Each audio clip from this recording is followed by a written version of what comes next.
the fourth estate. Before I begin, let me make it emphatically clear that I speak in my full capacity as an elected representative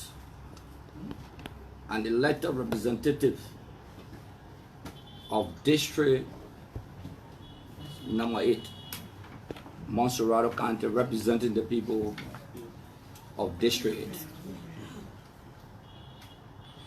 8.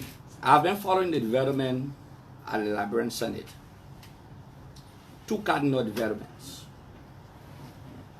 One has to do with the quote-unquote attempt to jail members of the National Elections Commission, has been reported by the media. Another has to do with the saga with the Ministry of Justice. I've monitored the exchanges. I've monitored legal defense of explanation,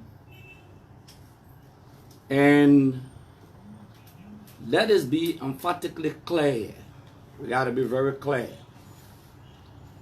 that from what I saw today as a ranking lawmaker, a doyen, what in Liberia you call a veteran lawmaker, it is shameful, degrading, and disgusting. Let me repeat. It's shameful, degrading, and disgusting for some members of the Liberian Senate to defend a convicted criminal. Let me repeat. Shameful, degrading, and disgusting that some members of the Liberian Senate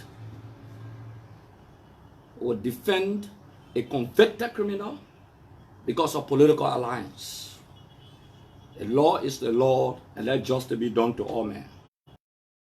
The action against the Ministry of Justice today was total political harassment and gross abuse of power. Let me repeat. Total political harassment and gross abuse of power. I'll provide examples where the action, what I saw today was degrading, especially by some. They argue on moral ground or integrity ground. Omodiki was not denied or rejected by the Liberian Senate, but his nomination was withdrawn. Let me repeat. He was not rejected. There's no record to show that the Liberian Senate rejected. His nomination was withdrawn. Some of the very cream of senators argue that Omodiki, who was not convicted in any court in the Republic of Liberia, is a criminal, has no moral standing, has no integrity. In fact, his prior confirmation should be withdrawn. And they demanded his resignation, are saying that a convicted criminal now is better than a non-convicted criminal, and they are defending a convicted criminal. This is a sad day in the history of our country. I feel saddened, and many Liberians across the aisle, whether from the CPP, whether from the CDC or other political institutions, they've expressed their disagreement. Because if you can ask a non-convicted criminal, somebody who was not convicted criminally, if you can ask him to resign and threaten the issue of voter no confidence, and you can protect one of your own that may be coming to you, it's a travesty of justice. That is a partial advocacy, a partial interpretation of the law. I listened to one of the senators today, and we have to make it emphatically clear. To make a comparative analysis of Abu Kamara situation with the Samuka situation, that senator has to read and understand the laws. As for restitution, the LACC did not submit.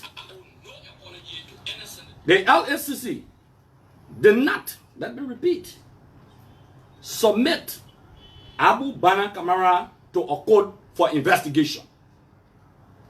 Nowhere in the laws of the Republic of Liberia, any verdict in this country shows that Abu Kamara was a convicted criminal.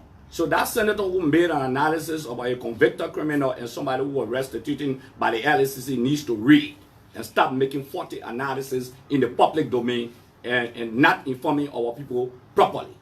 That's one. The second thing here is that I want to say to you, when a witness takes the stand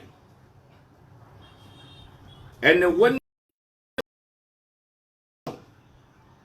and followed by concerns and cautions by the lawmakers, that witness is given a day to respond to those concerns and cautions. You have all called the legislature. Let me repeat.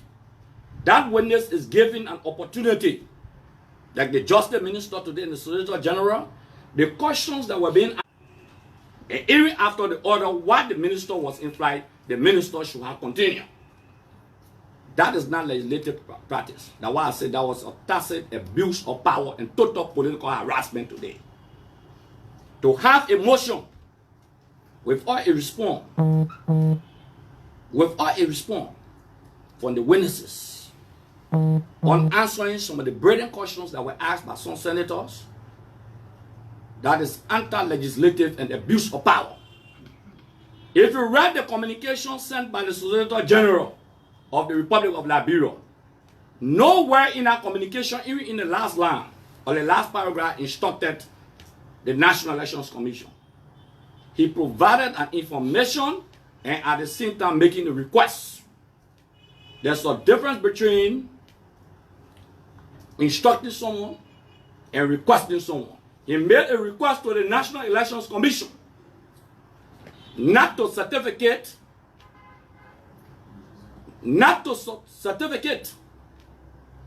Samukai. That was a request and not an instruction. I want to take any senator to a debate from the presiding officer down to the lead senator. There was nothing like an instruction as insinuated. There was a request. People must know the difference between when you're instructing and when you're providing a request. The Senate shot herself in the legs today. What do I mean by that?